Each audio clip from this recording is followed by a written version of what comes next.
Local leaders, top stories, the news that matters most to you. The News Drive at 5 with host Patrick Reynolds starts now.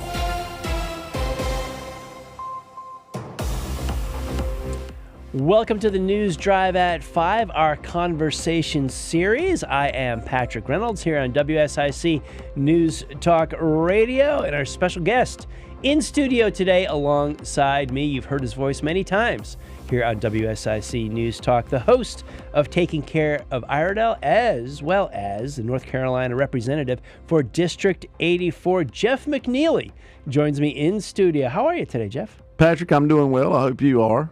Doing great. I've got a great co-host today in you. There you go. Hey, we'll team up sometime. We'll do this. We'll do a little tandem thing. You ever thought about that? Maybe a Taking Care of Iredell co-host, News Drive at 5. Well, I mean, you're kind of in my world now, so this checks the box. I ain't gonna lie. It would be nice to have somebody.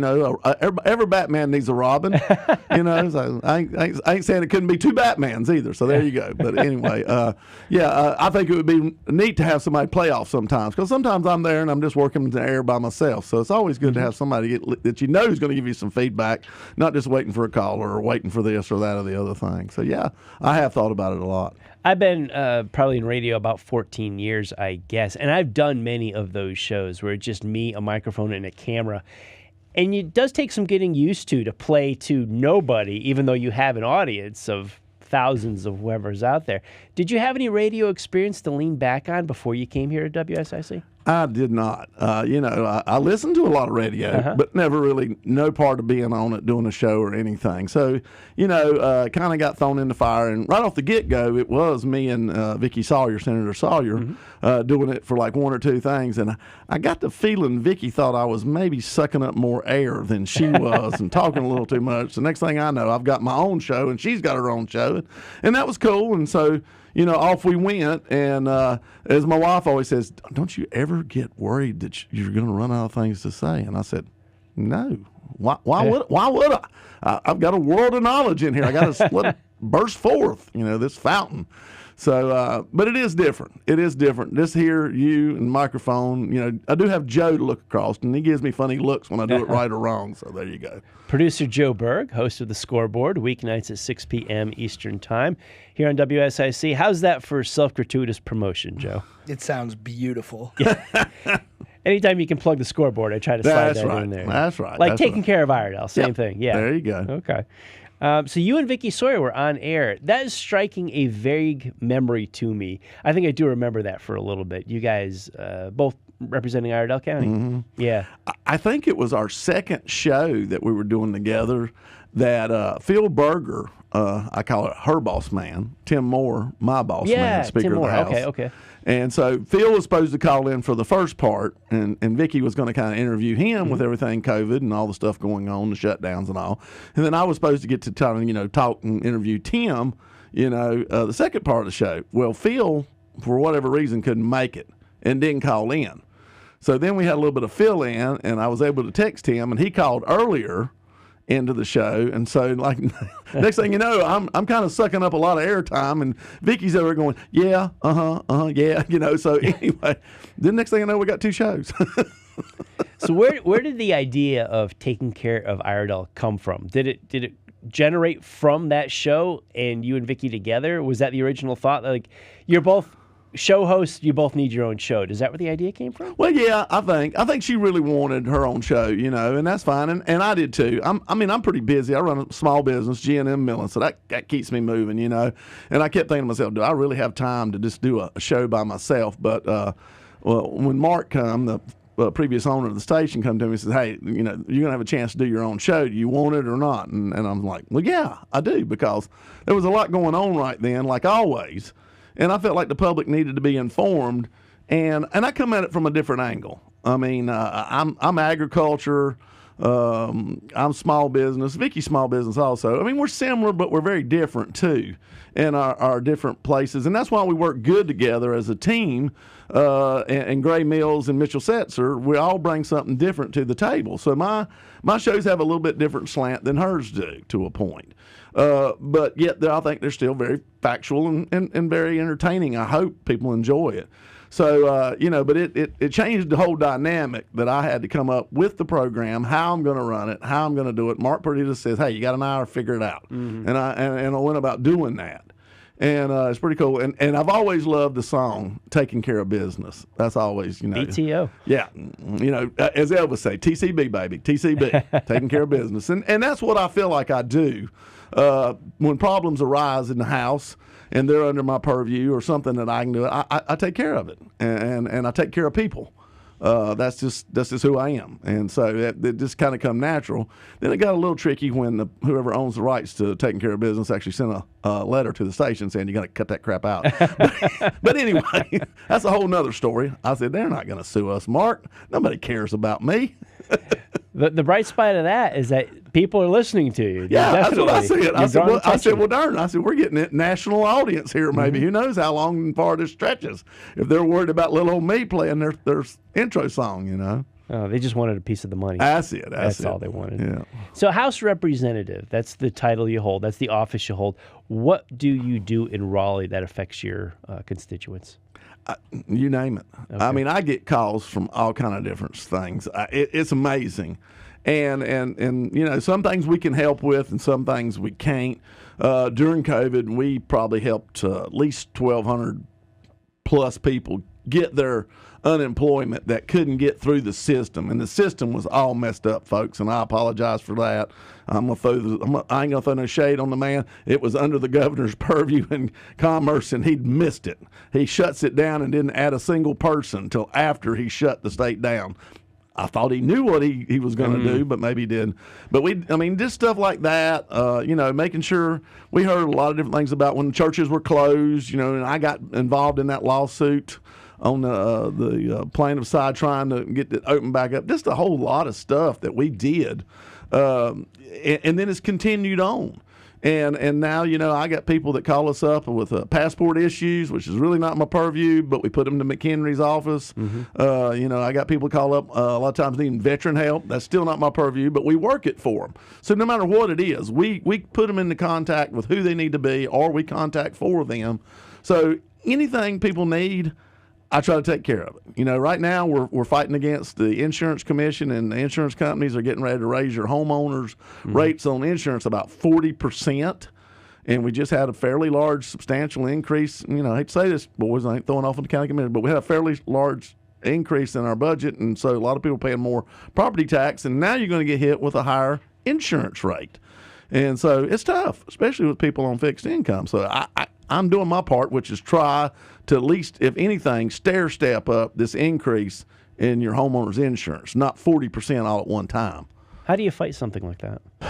With fire. It's not easy, because you're talking about insurance companies with lawyers and deep pockets, and they go at it, and you got a commissioner. And we've had some issues going back and forth with Commissioner Causey. I'm not saying nothing bad, but things hadn't been smooth relationship-wise there for the last 6-7 months. And so as the House, we have to say, look, this is not how we're going to go about doing business in North Carolina. Yeah. Interesting stuff. Definitely need to delve into that deeper. Yeah. Your constituents want to know about it. Our audience sure wants to know about it as well. You are listening to the News Drive at 5 Conversation Series. I'm Patrick Reynolds. I'm alongside Jeff McNeely, North Carolina House Representative for District 84 and the host of Taking Care of Iredell every Monday right here at 11 a.m. WSIC. We'll be right back.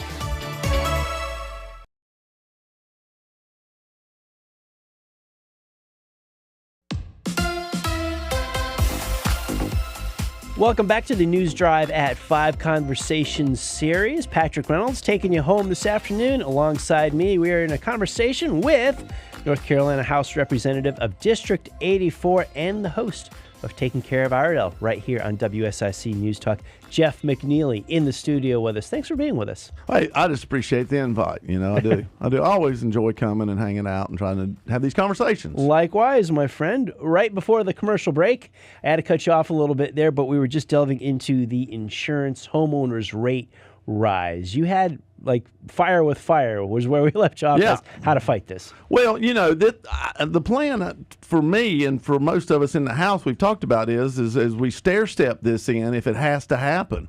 Things can change so quickly, Patrick, though. I mean, hopefully there's a new administration shows up after this November, please, Lord, and maybe stuff comes back down. Building materials aren't so ridiculously high. Inflation isn't so ridiculously high.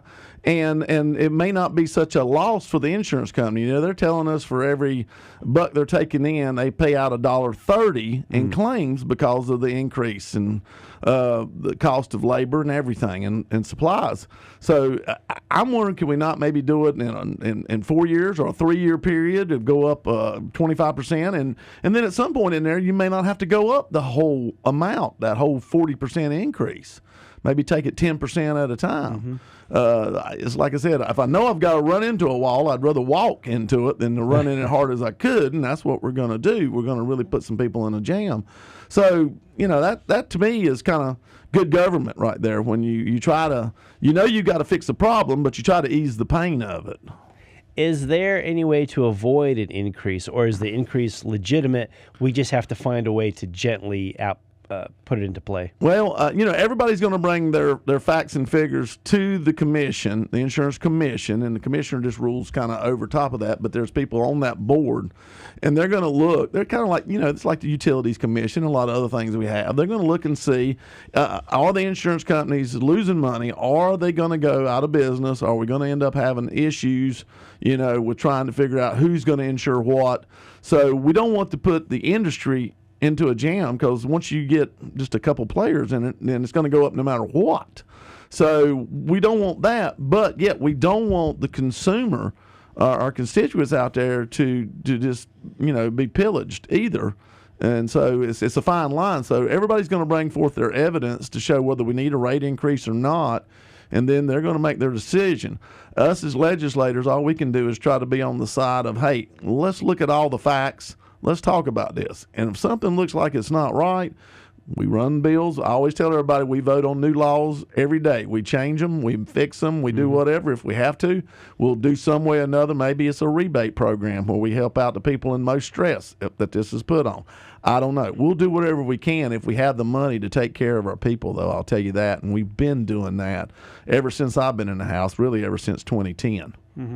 You are a representative of District 84. Where is your jurisdiction? Outline those lines for our audience. Well, and it gets a little slippery, but I try to tell people I'm pretty much Troutman and above. Now, I actually do go a little bit over to the right and down. I guess you'd call that the southeast of Iredell County. Okay. But basically Troutman and above, all the way to the county lines, east, west, north. So pretty good piece of geography. It's about 88,000 people that I represent. 87. About 87 that I represent. That many people. How many do you hear from? About 86,995. There's 5 that just don't care. Now, it just depends on what's going on. If there's something going on, I hear from a lot. And then there's sometimes you don't hear nothing. It's crickets, which almost worries me to a point. I'd rather people keep contacting, in the good and the bad. But mostly you hear when things are going bad. Like I said, during COVID, heard from a lot of people on a lot of issues. There was a lot of different views. I heard them all. So it just depends on how business is moving. It just depends. But right now, with election time, I'm hearing quite a bit from a lot of people. That's good. That's fine. What are you hearing? What's the chief concerns and complaints, or compliments, as the case may be? Yeah. What are you hearing from people? Well, a lot of things that people are bringing up, unfortunately, as a state House representative, and a lot of people get confused between the state and the federal House.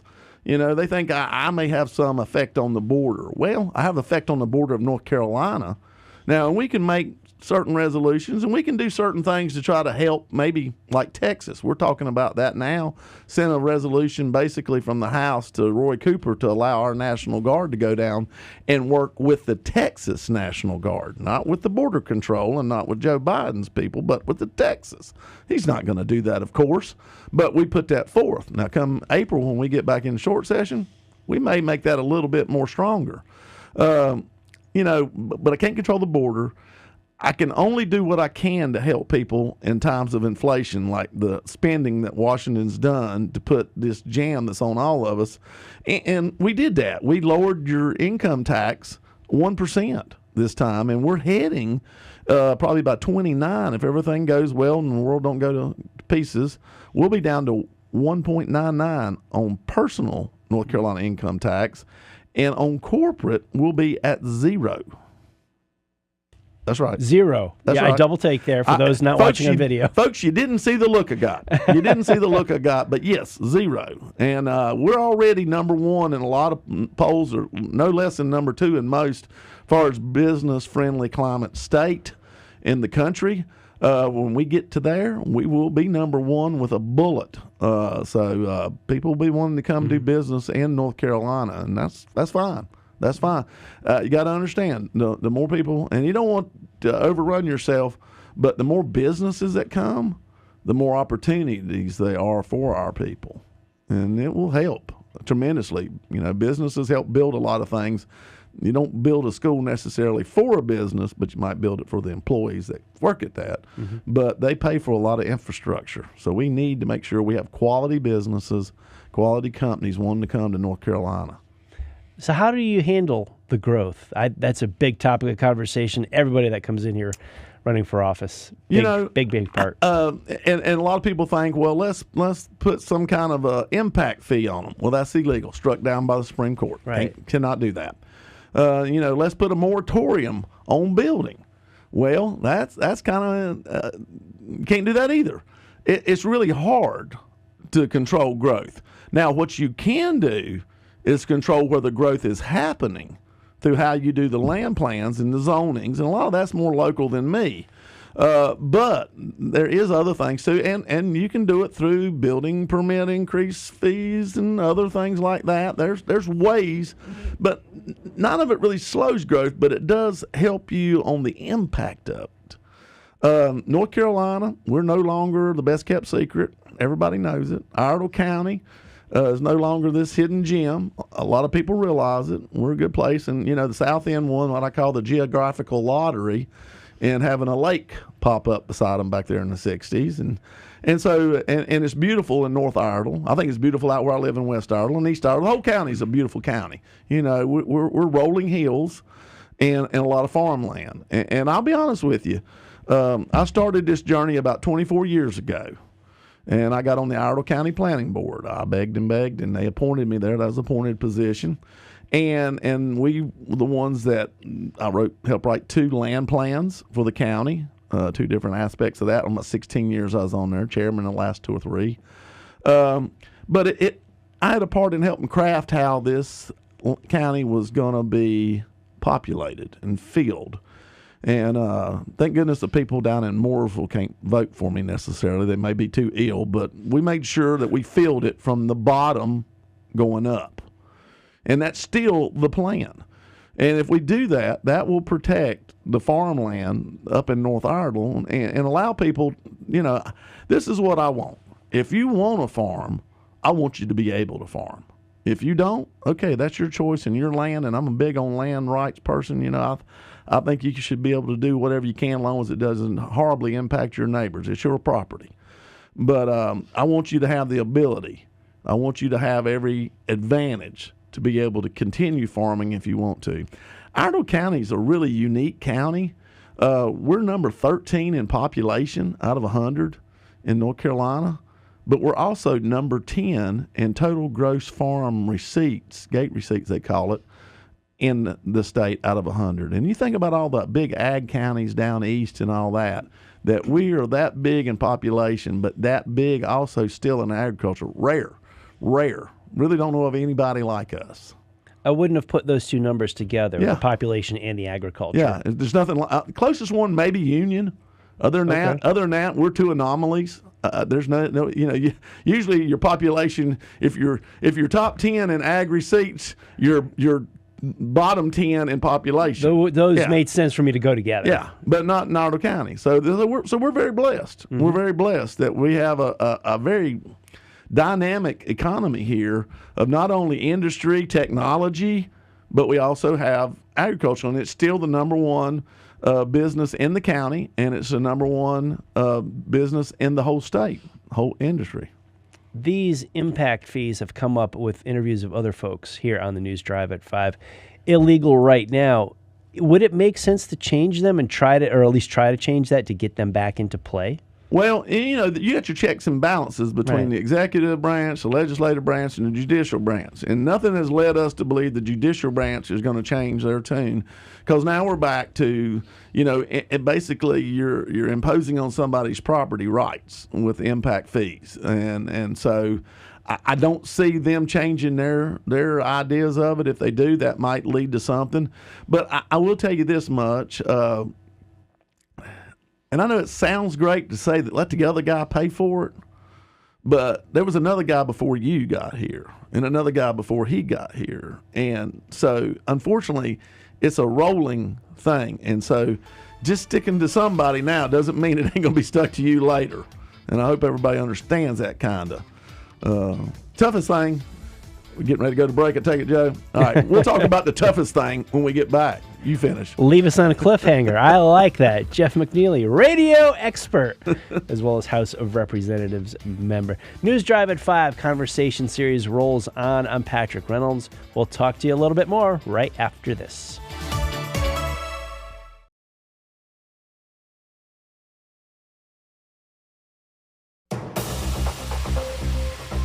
Welcome back to the News Drive at 5 conversation series. Patrick Reynolds along for the ride with you, taking you home today.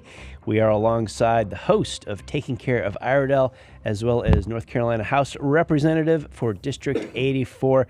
Jeff McNeely has been sitting alongside Ben in studio with us. It has been fun to have you with us. Well, thank you. I try to be entertaining. My wife doesn't think so, but I swear I am. You are to us in our audience. We can back you up here in the studio with that, as well as the listeners out there. I just want to throw it back to you. Jeff continues. He was on a roll.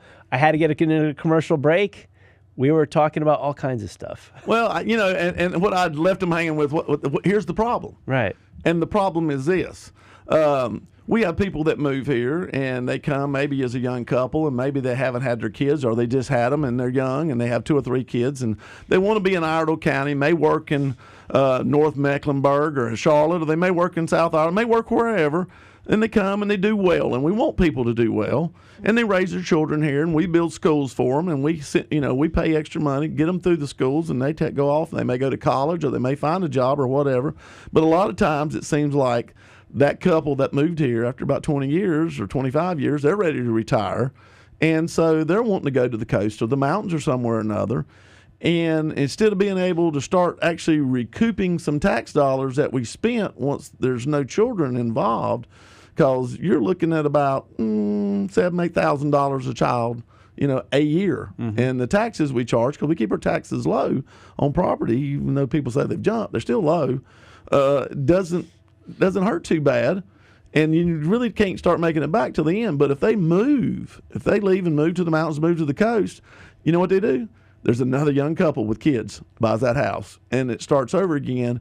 And because we're such a great place to live and an attractive county and beautiful, it's a cycle that never quits, and we continue to build schools and everything else. And so there's never a break. There's never a stopping point. It's just constant. It's a constant flow of how we're going to do this, how we're going to pay for this.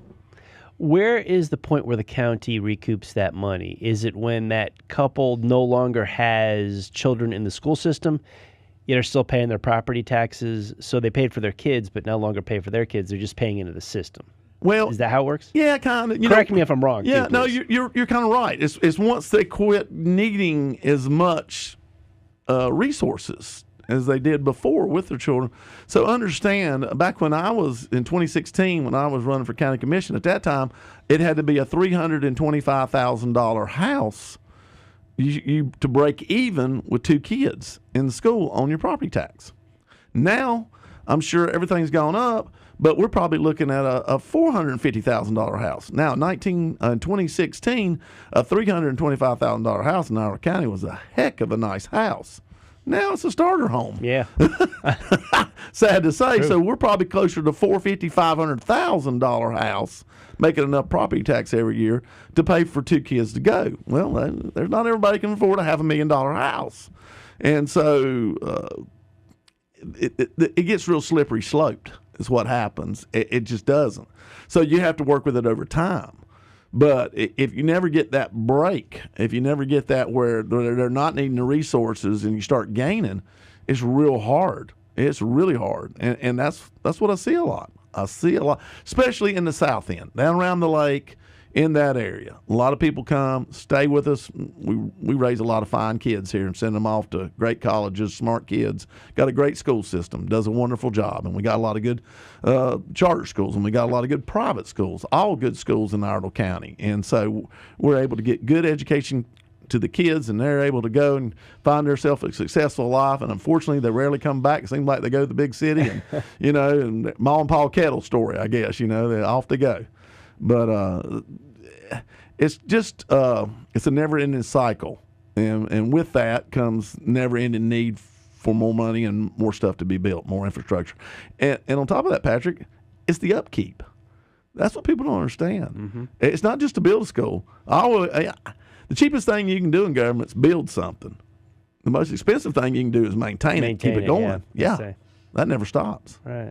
So how do you get folks to stay? Is that a plan or a vision for you? It is kind of, and there's some things that we're done that I think will help with that. One of the things, I hate to mention companies maybe on the air or whatever, but there's a huge technology company down there right on the Iredell-Mecklenburg line in Iredell County, got one of the largest supercomputers in the United States. I'd say top 10 maybe world. Mm. And my vision is, talking with the different universities in our university system, is let's build us a classroom dormitory setting down there with this company, partner with them. A lot of public-private partnerships. I believe in that.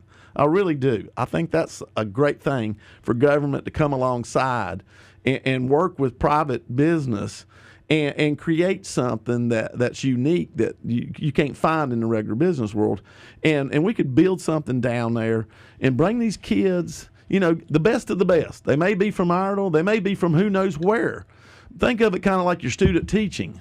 So your last semester, if you're in a STEM class or, your computer technology or you're an engineer or whatever, your last semester or one of them there at State or at A&T, where they have engineering program, you get to come and work with this monster of a computer. And you may even get a job from these people. If not, maybe when they see this, some of these companies that they do the computation for will come and build here. And we keep these kids here in North Carolina, our best, our brightest. We keep them. That'd be wonderful, because we invest a lot of money in them. I mean, we subsidize the university system heavily so that our tuitions are pretty cheap. And I always say, well, we're subsidizing every other state because that's where they're leaving and going, But we're doing better because we're bringing corporate business here. We're bringing a lot of headquarters stuff. It's all not just manufacturing. Textiles have kind of gone to the side, and a lot of other things we've always depended upon in the South. Now we're going for technology, and that could be the next Silicon Valley down there in South Iredell. That's what I envision it. It's about 250 acres, and I'd love to see that just full of stuff like that. It would be wonderful, wonderful. Do you see a difference in this behavior in the north side of Iredell County versus the south end? People, they die in the north end. They come, they don't leave. They die. They die up there. That's where they want to be. And a lot of it's generational up there. I'm blessed to be, I think, 13th generational Iredell County. Goodness. Wow. I'm not going anywhere. I'm not. We got an old church that started out there at New Sterling ARP, 1787, I think it was, and I got relatives buried out there from that time forward, and that's where they'll plant me.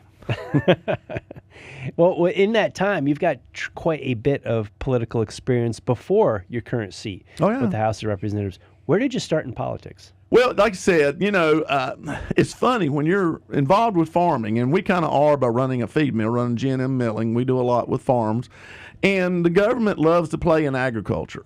So they're constantly coming up with new programs, or they're not doing the trade agreements right. Next thing you know, the prices crash. So you end up going out on the farm, and next thing you know, you're talking politics. You can't help it because the government's so involved. My grandfather once said that 3 things that made America great were cheap energy, cheap labor, and cheap food. Well, 2 of those are gone. And the only thing we got left is cheap food. And now that's not happening. Go to the grocery store. It's not very cheap. Yeah. So, but they're going to continue to do what they can and play in it, the government is, to keep people fed. So you get to talking politics, and then you get more involved. And so I had a chance, like I said, I saw to get on the planning board, and I thought, well, here's my chance. I can maybe save agriculture a little bit longer in Iredell County. And that's been my kind of secret mission, and it still is. And when I got to be a county commissioner, that was my secret mission. And when I saw I still couldn't do the effects at county commission level, I went to the State House because that's my secret mission. Do you have political aspirations beyond where you are to serve elsewhere? Patrick, that's a good question. I don't know if you ever looked at this state, but it's big. Yes, I have. Dang, man, it's big. About 600 and some miles across from Murphy to Manteo, as they say. At one time, there was a part of me thought that I would like to be Commissioner of Agriculture. And maybe still does. We'll Still see. does. Okay. It sounds like agriculture is in your bloodlines. Go all the way back to 1750. All those generations you Yep. were telling me about in Iredell Yep. County. Yeah. Well, I'd like to hear more about it. We're up against the break right now. We got to step away for these messages. This is the News Drive at 5. I'm Patrick Reynolds. We've got more with Jeff McNeely coming up right after this. Don't go anywhere. Talk to you right after the break.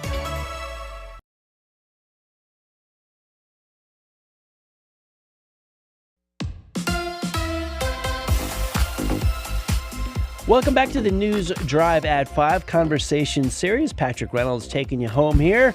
And alongside me, we've been chatting with Jeff McNeely, host here on WSIC News Talk Radio, as well as representative for North Carolina. We were getting into your political experience right before the break. There was a lot that happened, or I'm assuming there's a lot that happened from the Iredell County Planning Board to where you are now. Was there something on the planning board that you were a member of that sparked your interest that said, I got to keep going with politics? Well, to tell you the truth, Patrick, it actually gets down to time. I know that sounds funny, but when I was on the planning board, it took me maybe 10, 15 hours a month going out looking at properties, because we were the ones that pre-zoned. We kind of come back and gave recommendations to the commissioners, about zonings, about doing different ordinances, developmental ordinances, land plans, the whole 9 yards. So I'd get my truck and I'd ride around. I want to see what I'm doing, So I could spare 10 or 15 hours a month. I had 2 kids that were young. They're now 29 and 26. Mm-hmm. So, that I wanted to raise my kids. I wanted to be there. I got a small business I run, so I had to do that, and wanted to, and had to build it because, I'll tell you what, none of these gigs in politics that I've gone up for have paid me really any money. I make the same money now, basically, as I did as a county commissioner, and I leave my wife and gone for 3 days living out of I have an apartment now. It used to be a hotel and a suitcase, but like I said, you can spend money. But so I could afford to do that. And then as my children got older, my son went off to college, and then my daughter was a senior in 2016 at South Iredell. And so I saw a chance, and 2 of our county commissioners have been on there a while. They were going to step down and said, well, there's an opening, and I truly believe you do this in fashion where when the opening comes, you go. You don't depose somebody that's been there and done it unless they're just not doing what they need to do. And so I went, and I realized I had more time.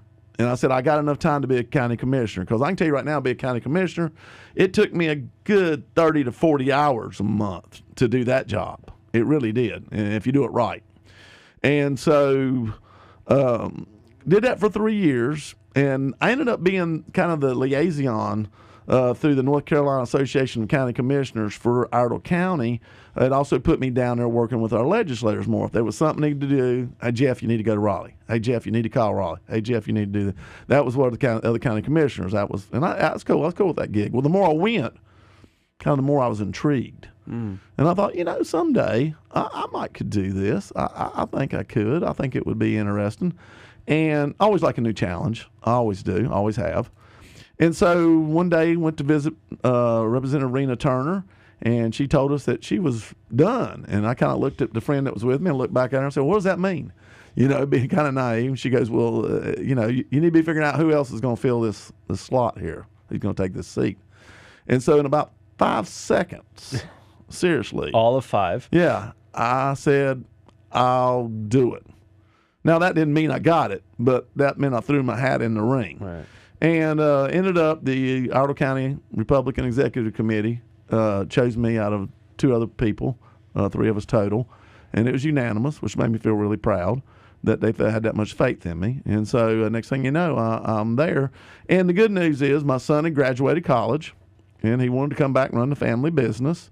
And so he's grown into that, and I've tried to be there as much as I can, but then also do my job in Raleigh too.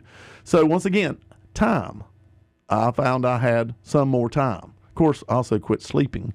That helped a lot, and kind of gave up eating too, but I'm still fat, so I don't understand how this is working. So I don't have a lot of time for a whole lot of stuff, but I do have time to get the jobs done that I need to do. And they always say if you want something done, give it to the busiest person you know, and they'll take care of it. Well, by God, I guess I fall into that category. You looked in the mirror. I did. I find when I talk to school teachers, they certainly don't do it for the money. They certainly do for their heart. There's a call to serve, to teach. Right. The more politicians I talk to, and politicians is a loose word with that, but just representatives, I find that in them as well. Ones I agree with, ones I disagree with. It's a common factor that they all seem to have that pull or that tug on their heart to serve the community. Would you say that got a hold of you, that feeling got a hold of you during this time here that you just described, Jimmy? You know, my family, we've always tried to give back in some way or another because we're very grateful. Being here that many generations, seeing Iredell County, being a part of it, it meant a lot, and it still does. And my father in many civic clubs and did many things and through the church, and my grandfathers watched them, and so just learned a life of service and hard work. And so, my voice sounds a little funny. Sometimes my eyes water a little bit when I talk about my people that come before me. But I just felt like it's a duty. Yeah. And, being in the service was never on my bingo card. I'm not saying that, lightly or frivolously or whatever. Just Ronald Reagan was desizing the military in 1986 when I got out of college. You couldn't join if you wanted to, unless you were just an enlisted man. You couldn't join as an officer. So that really just wasn't an option. So I went about trying to start, keep my family business going. I was second generation. And we grew it. We built a new mill. I ain't bragging. Went from about $1 million sale, Mom and Dad were just having a good time, to about $17 million a year. So we worked hard. We worked hard. And, if you don't like helping people, don't look at this job. Don't look at this job. But if it gives you some level of satisfaction to know that you've done something good for somebody, that you got them out of a problem they had, if you took care of them, I go back to that. If you took care of them, if that makes you feel good, then this is where you need to be. And that's kind of me. I enjoy taking care of people, making sure that the problems they have, because some people just don't know how. They just don't know who. They just don't know what. And I always laugh and joke because I have a lot of people now, they'll call me up and say, I know you know a guy. I know you know I know you know a girl. Know a guy. Yeah, I know you know a guy. Can you make a call? Can you do this? And yeah, I do know, and I can, and I do. And so, and that's what it is a lot, is being able to figure out what to do, how to do. And it's took 24 years of experience to figure all that out, but I kind of got it down pretty good now. And I feel like I've done a good job, and I've helped a lot of people in Iredell County. Matter of fact, I've helped a lot of people all across the state. I go speak all the time for Soil and Water because I've helped them get a lot of money the last couple of budgets, and I'm kind of their champion, and that's helping us with all this flooding issues and trying to mitigate that. So a lot of different things. Just not Iredell County. Being a chair on agriculture, and I'm the first chair on House Agriculture Committee in over 70 years. That's west of Raleigh. Think about that. Folks, you should have saw that look. Well, the folks on video did, yeah. That's a lot of square footage, square miles there. Yeah. My goodness. First one west of Raleigh. Yeah. Yeah. Yeah. Everything else. Fascinating. They do a lot of farming down east, and I love them too. Yeah. But we do a lot of farming over here. And now they made me a transportation chair too. So I'm also a chair on House Transportation. And the other 3 chairs are all on the East Coast, all out at the beach, basically. New Bern, Jacksonville, and Tabor City. So the joke is that I've got everything west of Tabor City. You know? Which is everything. Well, you mentioned just a moment ago you love taking care of people. Is that where the name of your show comes from, the title? A lot. Yeah. Like I said, and, TCB, taking care of business, but taking care of people. I mean, it was real easy. They said, well, you got to come up with a title for your show.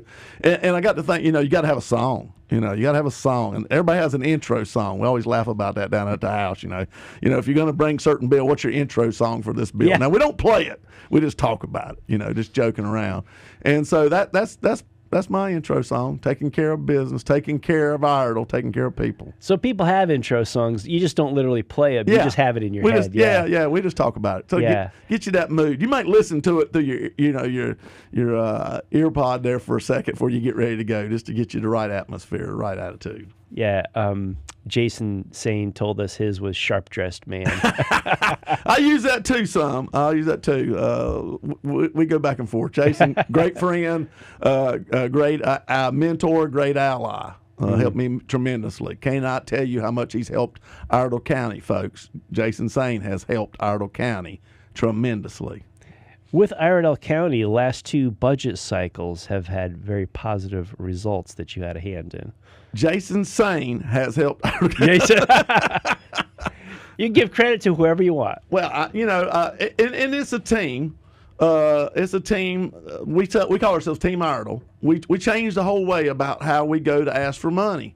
Instead of just each representative and the senator going to their people, we get together. We come up with our game plan of what we're going to ask for what municipality, for what the county, for whatever needs they are. We put it all down, and we all turn in the same exact needs.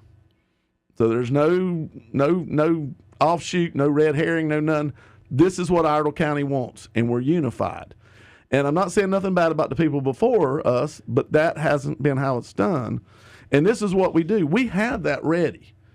And unless something crazy happens, as soon as we show up for session, we put that forth to the appropriation chairs. I mean, day one. And it's kind of funny. There's not really a chalkboard, but there kind of is in the mind. And you want your appropriations. You don't want to dilly-dally around till April and figure out what you want. You want the appropriation chairs to know what you want and where you stand. That way, when they get there, they keep going, all right, we know what Iredell wants. Let's go down here and go down here. So it puts you kind of at the front of the line, and that's been very successful. And with that, the last 2 budget cycles, we brought home $143 million to Iredell County in some way, some shape, some form. Some to the municipalities, some to the counties, some to the sheriff's office, some to the different things. You name it. Help redo AstroTurf on football fields and whatnot. I mean, we've done all kinds. Of stuff. It's been pretty amazing. Pretty much because you guys have been streamlined and got organized. We got our, together. as the old saying goes, we got our crap together. We'll leave it at that. Jeff McNeely, thank you so much for being with us. News Drive at 5 Conversation Series. Jeff McNeely, North Carolina House Representative for District 84 and host of Taking Care of Iredell, Mondays at 11 a.m. here on WSIC. We'll see you later.